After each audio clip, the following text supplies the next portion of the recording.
बिस्मिल्लाहिर्रहमानिर्रहीम। अस्सलाम वालेकुम नादरीन, आप यूट्यूब चैनल देख रहे हैं। मैं इमरान खान हूँ। नादरीन, साबिक वज़ीर आज़म जिन्हें छोड़कर भागना पड़ा अपने मुल्क को, बांग्लादेश को, हसीना वाजिद, उन्होंने लोगों के ऊपर गोली चलाने के अहकामात जारी किए थे। अब ये हसीना वाजिद भी पाकिस्तान की तरह ही कर रही थी, जैसे आजकल पाकिस्तान में हो रहा है। अदालतों को इस्तेमाल कर रहे हैं, फ़ौज को इस्तेमाल कर रहे हैं, इदारों को इस्तेमाल कर रहे हैं। इसी तरीके से हसीना वाजिद का भी एक मॉडल था फस्तायत का, जो बांग्लादेश में था। और मुकदमे में मुल्क के वज़ीर दाखिला और IG भी मुलजिम थे। इस्तगासा के मुताबिक मुजाहिरीन के खिलाफ ड्रोन इस्तेमाल किए गए, हेलीकॉप्टरों को इस्तेमाल किया गया, मौलिक हथियारों का इस्तेमाल किया गया, जिससे लोगों की हलाकतें हुई थीं। शेख हसीना वाजिद ने हुक्म दिया था और वज़ीर दाखिला और IG ने हुक्म पर अमल किया था।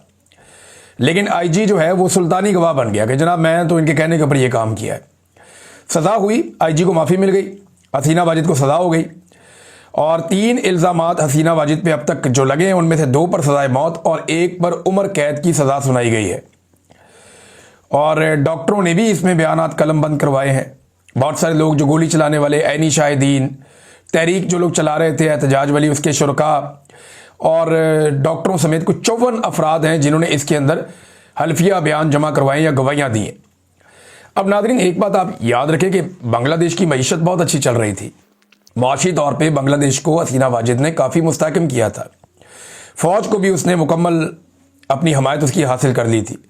दिफाई तौर पर भी बांग्लादेश को कोई बड़ा ख़तरा नहीं था और भारत के साथ उनके ताल्लुकात ठीक चल रहे थे। अमेरिका और यूरोप सारे उनके साथ मुतमईन थे। मुल्क में एक जमाती निज़ाम अमली तौर पर चल रहा था, जैसे पाकिस्तान में एस्टेब्लिशमेंट चाहती है कि ये होता रहे। अब फांसियाँ दे रहे थे वो लोगों को, जबरी तौर पर लोगों को लापता किया जा रहा था और लगातार लोगों को टॉर्चर किया जा रहा था।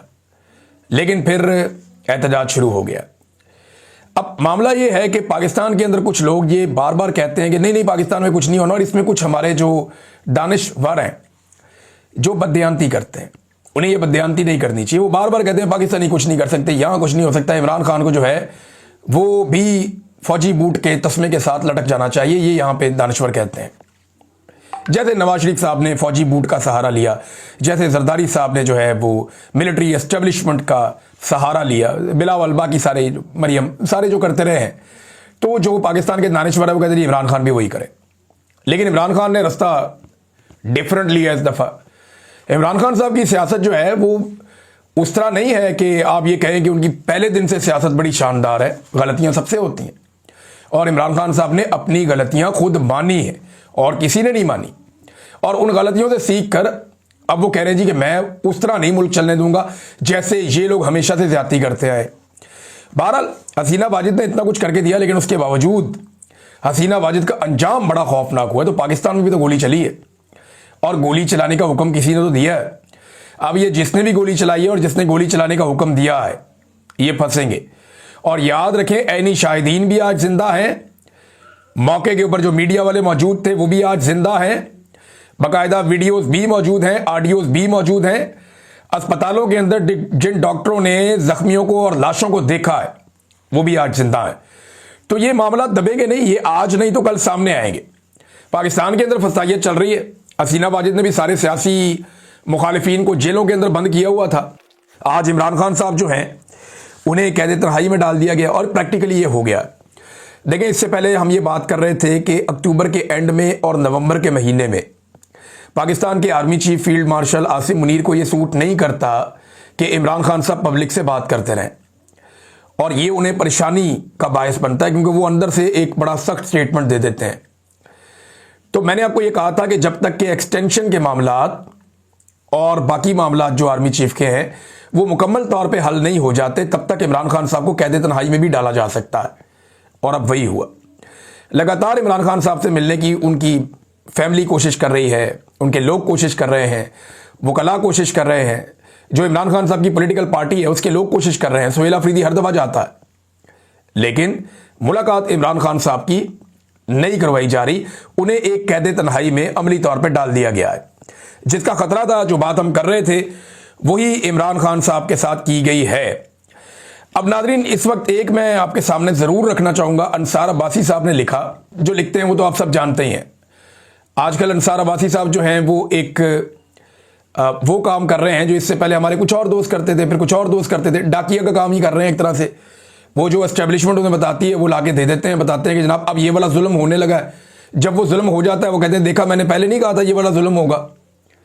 और हर दफ़ा ये लोग कहते हैं, सुहेल वड़ाइच साहब या अंसार अब्बासी साहब सीनियर लोग हैं, मैं क्या कहूँ इनको, ये हर दफ़ा कहते हैं जनाब कि जो मजलूम है उसको चाहिए वो चीखना चिल्लाना बंद कर दे और चुप करके मार खाए, और जो जालिम है उसको ये कुछ नहीं कहते हर दफ़ा। अब ये कह रहे हैं जी फौज के खिलाफ अपनी नफरत पर काबू पाओ, अपनी सियासत के लिए फौज को मत निशाना बनाओ।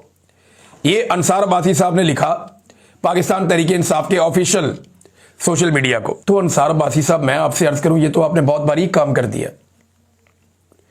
आप लाखों की तादाद में एक मुसल्ला फौज है, एक मुसल्ला इदारा है, आप उसे उकसा रहे हैं पाकिस्तान की सबसे बड़ी गैर मुसल्ला और पुरअमन सियासी जमात के खिलाफ। यह कैसा आपने खतरनाक काम कर दिया। जिनके पास टैंक हैं, जिनके पास बंदूकें हैं, जिनके पास पिस्टल्स हैं, जिनके पास रॉकेट लॉन्चर्स हैं, जिनके पास मॉडर्न गोले हैं, जिनके पास दुनिया का जदीद तरीन हथियार है, जिनके पास इतनी ताकतवर फौज को आप निहत्ते और मासूम पाकिस्तानियों के खिलाफ, और उन पाकिस्तानियों के खिलाफ जिनकी तादाद सबसे ज्यादा है पाकिस्तान में, जिनके पास पाकिस्तान का मैंडेट है, आप इतनी जबरदस्त फौज को निहत्ते पाकिस्तानियों के खिलाफ उकसा रहे हैं। कितनी गलत हरकत की सर आपने। इमरान खान तो अपने मुंह से कहता है कि मुल्क भी मेरा, फौज भी मेरी। वो तो ये कहता है जो घटिया इस्तेमाल किया जाता है फौज का पाकिस्तानी सियासत में, ये बंद किया जाए। और ये अब से नहीं कई दहाइयों से हो रहा है, इमरान खान के दौर में भी हो रहा था। मुतालबा तो सुने आप, इमरान खान फौज को गाली नहीं देता, जो पीटीआई ऑफिशियल है वो भी फौज को गाली नहीं देती, कोई गाली नहीं देता, फौज को निशाना नहीं बनाता। वो सिर्फ ये कहते हैं कि मिलिट्री एस्टेब्लिशमेंट जो सियासत में मुदाखलत कर रही है वो ना करे, फौज को अपनी घटिया सियासत के लिए इस्तेमाल करना बंद कमरे के अंदर बैठे हुए चंद लोग ये बंद कर दें। बस ये मुतालबा है। और ये बात करते हैं सब कि फायदा हो जाता है आसिम मुनीर साहब का, शहबाज शरीफ का, आसिफ जरदारी का और चंद सियासतदानों का और चंद बड़े बड़े लोगों का, और नुकसान हो जाता है फौज का क्योंकि इस्तेमाल फौज को किया जाता है। तो बजाय इसके कि आप कंडेम करें कि फौज का सियासी मकसद के लिए गलत इस्तेमाल किया जा रहा है, आप ये कह रहे हैं एक निहत्ती पॉलिटिकल पार्टी को कि तुम फौज को निशाना बनाना बंद करो ताकि फौज के अंदर नफरत पैदा हो और वो हथियार उस पार्टी के खिलाफ इस्तेमाल हो। ऐसे ही आप लोगों ने नफरत फैलाई तो इससे पहले 26 नवंबर हो गया था, ऐसे ही आप लोगों ने नफरत फैलाई तो इससे पहले 9 मई हो गया था। तो नफरत फैलाना और ये बारीक वारदात डालना बंद करें। फौज के मालिक पाकिस्तानी है और पाकिस्तानियों की सबसे बड़ी पॉलिटिकल पार्टी पाकिस्तान तहरीक इंसाफ है। फौज अवाम के अंदर से निकल के बनी है, अवाम फौज के अंदर से निकलकर नहीं बनी। ये कहीं और से किसी और मुल्क से उठकर नहीं आ गए। हमारे बच्चे हैं, भाई हैं, दोस्त हैं, रिश्तेदार हैं जो जाके फौज के अंदर ड्यूटी कर रहे हैं।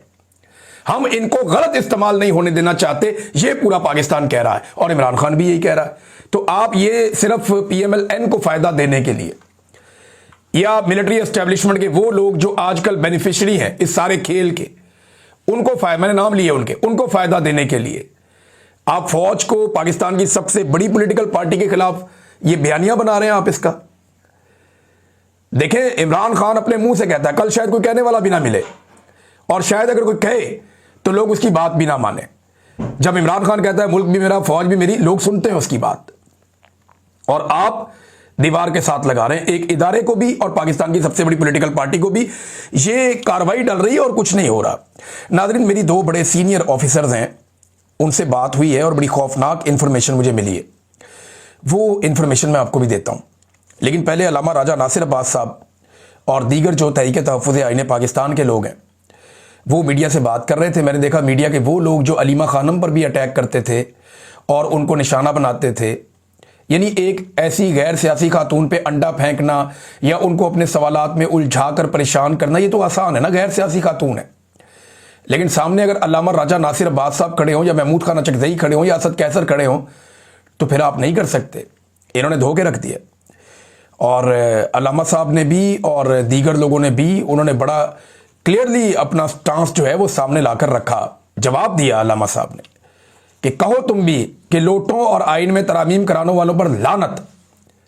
और खड़े खड़े अल्लामा साहब ने जो है वो तबीयत साफ कर दी। सवाल उनसे किया गया कि आप अफगान तालिबान की मजम्मत क्यों नहीं करते, आप क्यों नहीं करते, आपसे क्यों नहीं होती अगर इमरान खान उन्होंने लाया तो अल्लामा साहब ने इसका जवाब दिया, जो भी तालिबान को वापस लाया, जिसने भी बसाया, जिसकी हुकूमत में लाया गया है उस पर खुदा की, उसके रसूल सल्लल्लाहु अलैहि वसल्लम की और हम सब की लानत हो। अंदाजा करें आप। अब ये अलामा साहब हैं, ये तो फिर पूरे पढ़ेंगे जो भी इनसे ऐसी बात करेगा। ये अब अलीमा खानम तो नहीं है, गैर सियासी खातून। अच्छा, 2 ऑफिसर ने मेरे से रब्ता किया, मैं आपको बता रहा था। उन्होंने बताया कि इस वक्त पाकिस्तान में मईशत जो है वो सिर्फ हिंदुओं का खेल एक चल रहा है, अदादो शुमार का खेल चल रहा है। कोई पाकिस्तान के अंदर मईशत नहीं चल रही। ये मांगे तांगे से करके अवाम के ऊपर बोझ डाल के मुल्क की गाड़ी हम खींच रहे हैं। ऑफिसर्स ने कहा, और बड़े अच्छे उहदों पे बैठे हुए ऑफिसर्स हैं, मैं उनके नाम लूंगा उनके लिए मुसीबत बन जाएगी। उन्होंने कहा जी कि हम बैठ के मक्खियां मारते हैं सारा दिन, कोई सरमायाकारी पाकिस्तान में नहीं आ रही, कोई बंदा पाकिस्तान के अंदर पैसे लेकर नहीं आ रहा, कोई लाने के लिए तैयार नहीं है, बल्कि जो पाकिस्तान के अंदर पैसे हैं जिन लोगों के पास, वो पैसा लेकर पाकिस्तान से बाहर जाना चाहते हैं और उसको रोकने के लिए भी हमारे पास कोई बंदोबस्त नहीं है। अभी एक और कंपनी चलेगी और बड़ी आनन फानन वो कंपनी पाकिस्तान से भागी है। यानी लोग ऐसे पाकिस्तान से भाग रहे हैं जैसे खुदा न खास्ता कोई आग लगी हुई है। एक और मल्टीनेशनल कंपनी पाकिस्तान से निकल गई। जनूबी कोरिया की लोटे केमिकल $69 मिलियन में फरोख्त हो गई। लोटे केमिकल इतनी जल्दी में थी कि अपने 75% उन्होंने जो अपने शेयर्स हैं वो रियायती कीमत पर बेचकर मुल्क से निकल गए। उन्होंने कहा निकलो यहां से। नाज़रीन, हर दूसरे चौथे दिन कोई ना कोई कंपनी पाकिस्तान में बंद हो रही है, कोई ना कोई मुल्क से छोड़कर जा रहा है और ये कह रहे हैं जी मुल्क बेहतर हो रहा है, पहले से आगे बढ़ रहा है, जनाब तरक्की और खुशहाली का सफर हो रहा है। ये किसकी तरक्की और खुशहाली है? इनके अपने घरों की, इनके अपने रिश्तेदारों की, इनके अपने करीबी लोगों की। किसान की कपास नहीं बिक रही, गन्ने के किसान को इन्होंने रोल के रख दिया। इस वक्त कुछ भी पाकिस्तान में ठीक तरीके से नहीं हो रहा, सवाए जो लोग साहिब इक्तदार हैं वो एक आईनी दीवार अपने इर्द गिर्द खड़ी करते जा रहे हैं और उन्हें लगता है कि वो बड़ा कमाल काम कर रहे हैं। उलमा इकराम एक के बाद एक बोल रहे हैं। जावेद गामदी साहब बोले, ताहिर अशरफी साहब बोले, मुफ्ती तकी उस्मानी साहब बड़ा खुलकर बोले, मौलाना तारिक मसूद साहब जो हैं वो भी बड़ा खुलकर बोले और अल्लामा जवार बहादुर साहब जो है वो भी इसके ऊपर बोले। तो 5 बड़े उलमा इकराम पाकिस्तान के अब तक ये कह चुके हैं कि फील्ड मार्शल आसिफ मुनीर साहब ने जो इस्तिस्ना हासिल किया है ताहयात, ये गैर इस्लामी और गैर शरई है। ये काम, वो हाफ़िज़ कुरान है, उनको ये काम नहीं करना चाहिए था और ये वैसे भी एक बुज़दिलाना काम है, उनको नहीं करना चाहिए था। आर्मी चीफ है, उन्हें ये तो कभी मुशर्रफ ने, ज़ियाउल हक ने नहीं लिया, याया खान ने और जो है वो उसने फील्ड मार्शल अयूब खान ने नहीं लिया। तो ये इस्तिस्ना जो है ये गलत है, ये अच्छा भी नहीं है, इसको नहीं लेना चाहिए था। नाज़रीन, साहबजादा हामिद रज़ा साहब के साथ बड़ी ज़्यादती की जा रही है जेल के अंदर और वो लगातार रिपोर्ट भी हो रही है। ये साहबजादा हामिद रज़ा के साथ जेल में अद्वियात की अदम फराहमी और मुलाकातों में सख्ती पर तहरीक इंसाफ का भी अब रद्द-ए-अमल आया है और वो ये बता रहे हैं कि इमरान खान साहब से उन्होंने वफादारी निभाई है और वो उन्होंने बड़ी बहादुरी के साथ कहा जी मैं गिरफ्तारी देने के लिए जा रहा हूँ, और वो गिरफ्तार हुए। लेकिन उसके बाद उनकी मुलाकातें हो जाएं या अद्वियात की फराहमी हो जाए या उनके मामलात हों, जेल में उनके ऊपर लगातार सख्ती की जा रही है। कितनी ज़्यादती है?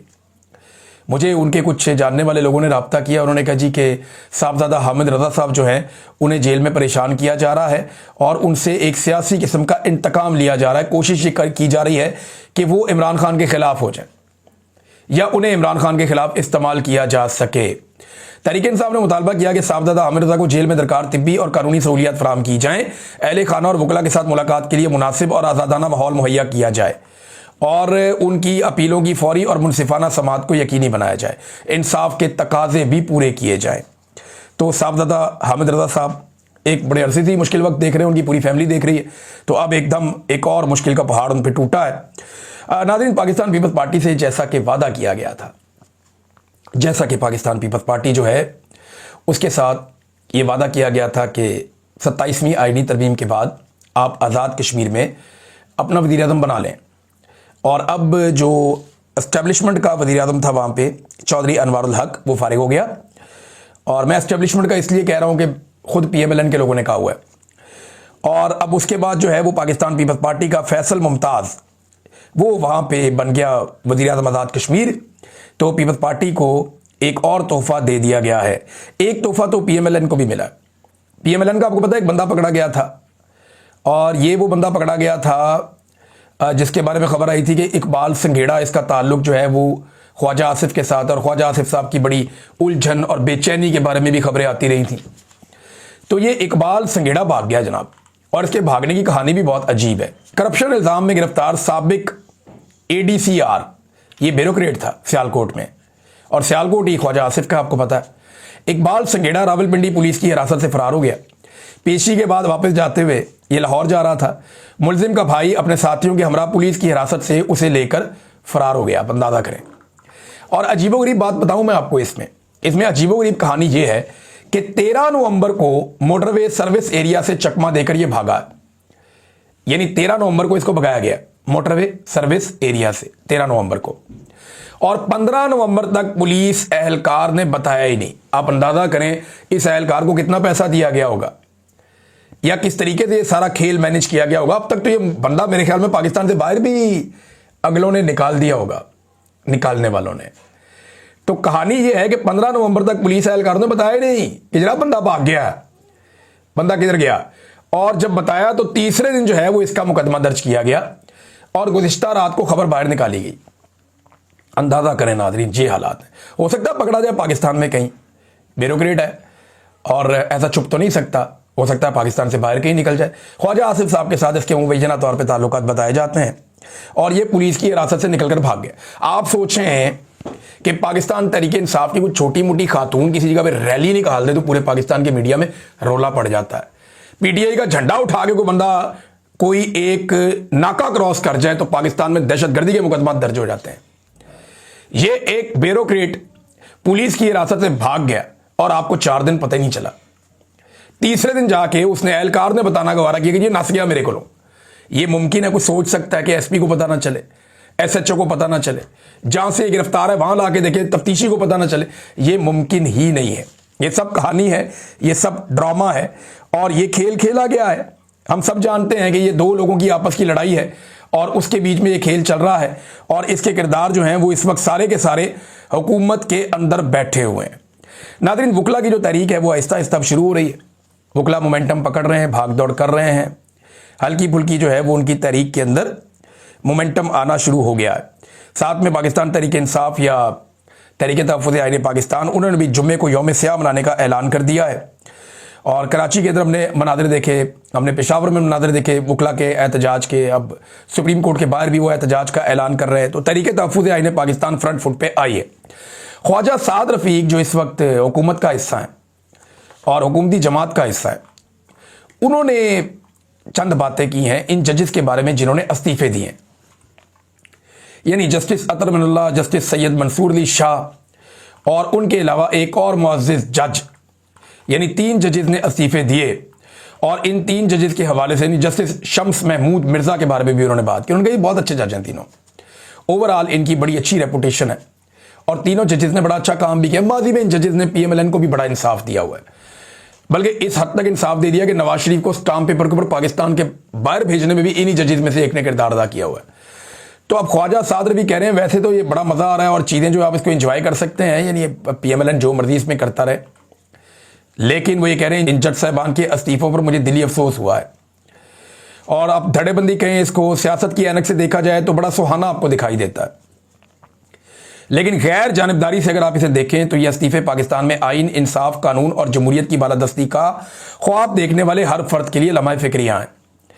उन्होंने कहा मुझे नजर आ रहा है कि ये सिलसिला यहां नहीं रुकेगा बल्कि अदलिया से होता हुआ पार्लियामेंट तक जाएगा। याद रखना चाहिए कि हर मुखालिफ को पकड़ा जा सकता है, ना ही मुल्क दुश्मन करार दिया जा सकता है। तो ये उन्होंने कहा जी कि दुश्मनों में घिरा हुआ न्यूक्लियर पाकिस्तान आखिर कहां तक और कब तक अंदरूनी महाजराई का मुतहम्मिल होगा। देरीना तनाज़ात के हल के लिए नए तनाज़ात को जन्म देना दानिशमंदी नहीं कहलाता। इस वक्त एस्टेब्लिशमेंट को कुछ नजर नहीं आ रहा ख्वाजा साहब, ना एस्टेब्लिशमेंट को नजर आ रहा है, ना आपकी अपनी पॉलिटिकल पार्टी को नजर आ रहा है। ये इधर ट्विटर के ऊपर आप एक स्टेटमेंट देने की बजाय नवाज शरीफ साहब को जाकर समझाएं, शहबाज शरीफ साहब को जाकर समझाएं कि इक़्तिदार के नशे से बाहर आएँ। मरियम नवाज जिन्हें आप अपनी बहन कहते हैं उन्हें जाकर समझाएं, जरदारी से मिलें। बाकी लोगों को कहें कि यार खुदा का वास्ता ये बंद करें ये सारा गंद बला। बैठ के अगर इमरान खान ने भी आपके साथ बातचीत शुरू की थी तो आपने अपनी पावर शो ही नहीं की।